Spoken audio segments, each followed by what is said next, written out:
Welcome to Techstination. Joining us again is Steve Heiner, Senior Technical Manager with Nikon. Thanks for joining us, Steve. Hi, Fred. It's always fun to join you. Well, here at Photo Plus, you're showing off some of the latest and greatest from Nikon, including really a couple of new mirrorless cameras. Yeah, in fact, we just recently introduced our Z7 and our Z6. Mirrorless reinvented. These are full frame cameras. One is a 45 megapixel, the other a 24 megapixel. One does 9 frames per second maximum top speed, the other, the Z6, does 12 frames per second.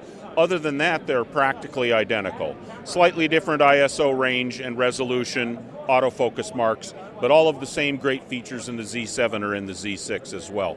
It's really exciting because along with introducing these two mirrorless cameras, we've introduced a whole new Z mount system, which of course has a very wide opening of 55 millimeters and a very short flange back distance that allows us to design lenses that we've never been able to design before.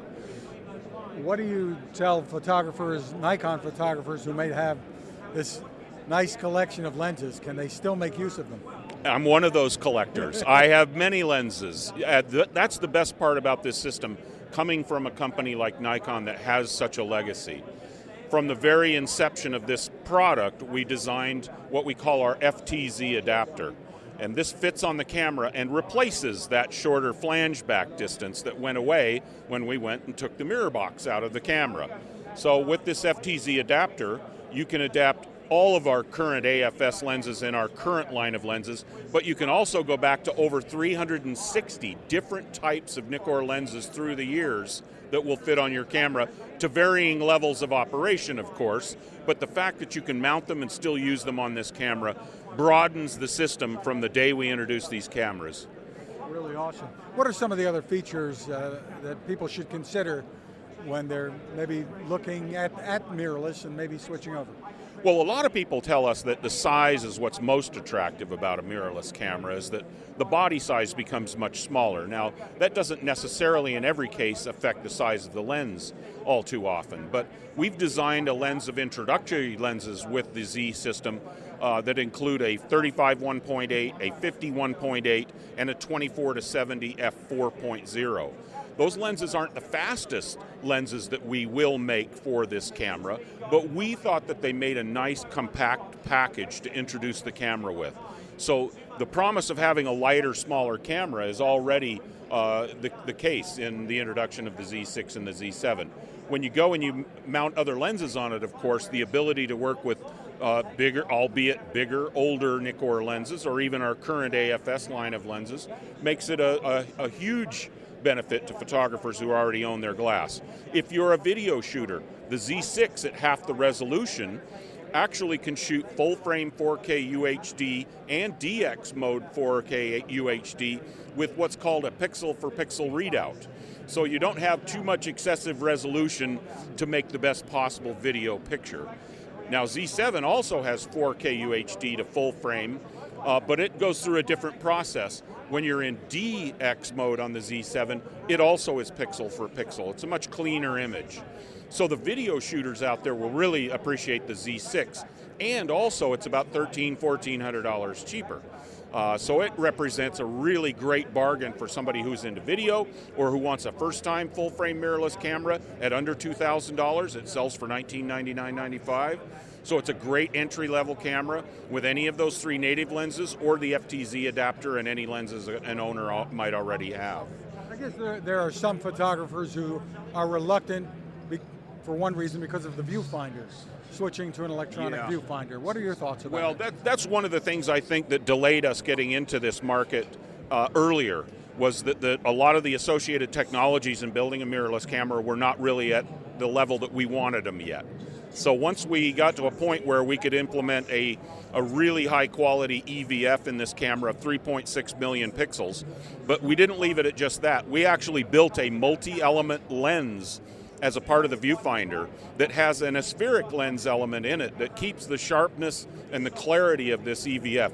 Everyone who looks at it tells us how much better it is than almost any other that they've seen. So we're quite confident that we're entering at the right time where the technology can really, people can take advantage of that and really enjoy it and not let it be a distraction. Because we know how our photographers, our DSLR photographers, appreciate the optical viewfinder. I know I certainly do. But again, I hate to keep coming back, well, I don't hate to keep coming back to video users, but that's one of the things that makes this camera a superior video camera to our DSLRs, is the fact that you have an EVF and you don't have to put other attachments on your SLR to shoot video. But for still photography, of course you don't need accessories. You can use the back finder if you want to, or you can use the EVF. You can also use an HDMI monitor if you want to monitor outside of the camera. There's all kinds of options that existed in our DSLRs that have made their way into the Z system, but we've added some really neat features by virtue of these cameras being mirrorless. So with your extensive, long background here, what are your thoughts about mirrorless going forward? I think it's a really great technology. I think you're going to see mirrorless cameras at different levels. I think you'll also continue to see DSLRs, at least from us. There are certain things that DSLRs do really well, other things that mirrorless cameras do very well, and I think because we have designed these two systems to be symbiotic, I think that you'll see both DSLRs and mirrorless sort of grow together into the future. But this is a product that we're very committed to. We've already announced at least 2 years worth of our lens roadmap, so we're definitely committed to this. Terrific. On the consumer side, you've got a new DSLR to tell us about. That's the D3500. That's our latest entry-level DSLR camera. It's a little bit smaller and lighter than its predecessor, the D3400. We've made the grip a little bit deeper, like many of our SLRs, makes it much easier to hold. We've added Wi-Fi to it, to the Snap Bridge option, which allows you to use remote control from your smart device to fire the camera remotely. It's a 24 megapixel camera. It'll do 5 frames per second in continuous, and has one of our most popular entry-level modes called the guide mode.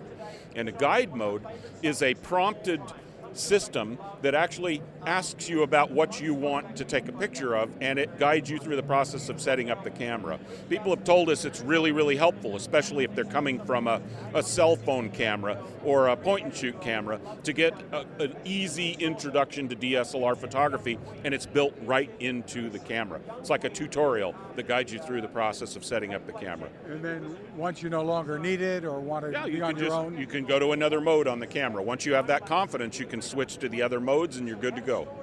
Terrific stuff. And the pricing on that? I think the basic kit with a 18 to 55 is about $499.95. Terrific for an entry-level DSLR. Oh, it's great. And for more info, of course, we go to Nikon. NikonUSA.com. NikonUSA.com. Steve Heiner, thanks for taking the time with us. You're very welcome, Fred. Now this. How many companies out there have continued to innovate when it comes to building a better radio? I'm Fred Fishkin, host of Techstination, and I'm here to tell you about the new CC Skywave SSB radio from the wonderful people at C-Crane. Bob and his crew really love radio, and it shows in this new compact model that is packed with features.